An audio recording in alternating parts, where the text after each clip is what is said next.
Hey, Bree Thompson here from Harrisburg BIC Church. Today in Harrisburg, we woke up to a blanket of fresh snow on the ground. I think that it is beautiful and it brings me happiness.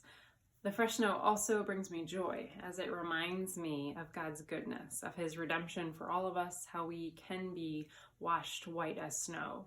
And today, as we continue in our series on Advent, I'm going to talk about a little bit about that difference between joy and happiness. Happiness is so often that temporary feeling, and it's very often wrapped in our wants and desires, the things that we think that we need, the things that we think we even deserve and are coming to us. And when we get those things, often that's where happiness is found.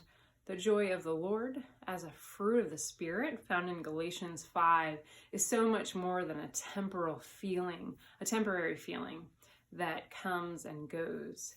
The joy of the Lord, if we walk in it and embrace it, can be something that carries us through difficult times, phases in life, pandemics, carries us through hard days, hard situations, difficult circumstances.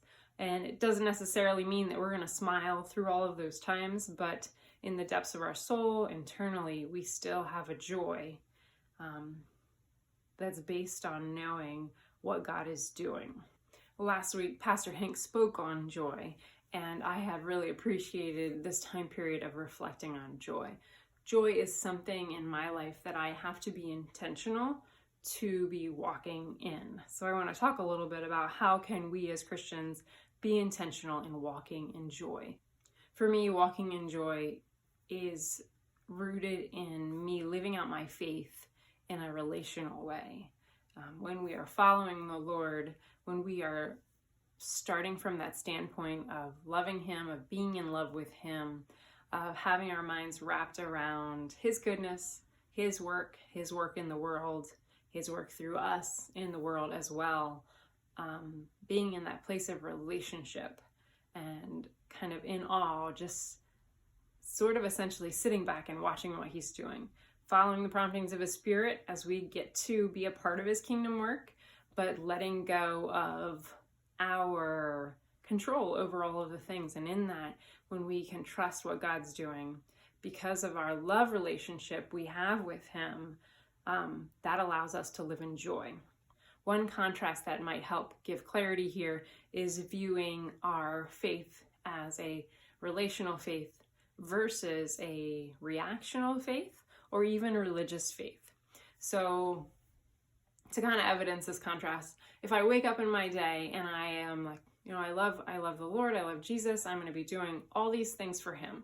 I'm where He calls me to, and here's my list for today. This is what I've got to do. God, please bless me in what I have to do. So going through my day, doing my to-do list, and all the things, we're busy, we've got schedules, lots of things happening, and then things happen to us and we react. Oftentimes we send out a prayer, oh God, help me with this. This is hard. Or we run into someone who's sick, oh God, help this sickness, come meet us here. And when you're in that place of operation of just functioning on your to-do list and what it is that you have to do, you can really easily get beat up by all the negatives, all the negativity, all the negative things that may happen in your life. I'm if you are starting your day from that relational foundation, I start my day a little differently. I happen to be a mom, and so there's a lot of things in my day that are necessities that will happen. But when I start my day out thinking more about the Lord, maybe you've got time to do your Devo in the morning, maybe you don't. But starting our day in that perspective of loving God, at least spending some time in prayer with Him, telling Him how grateful you are, spending time in awe of Him, reminding yourself and praising Him of His goodness, His attributes, taking that time to start there and pray for His kingdom work outside of you, within your community, outside of your community, the world over, praying for that kingdom work and just being in a place where you're filled by the awe and wonder of Him, and you are lavishing in his love for you. Now, when you start your day that way, when those negative things happen, it's not really a you thing as much. And you are in commune with the Lord. So yes, you're going to turn to prayer, but maybe you were sort of already in prayer, as now your day's perspective is focused on him. And you're going to start each task thinking on him, thanking him for it, being in his presence. And with that approach to your day, in that relationship with the Lord, I myself feel so much more joy. So much is taken off of my shoulders. And I can just rest in God's presence, in his peace. And in that, I can be filled with the joy of the Spirit as well. I hope today that you have the joy of the Lord, and it can carry you through.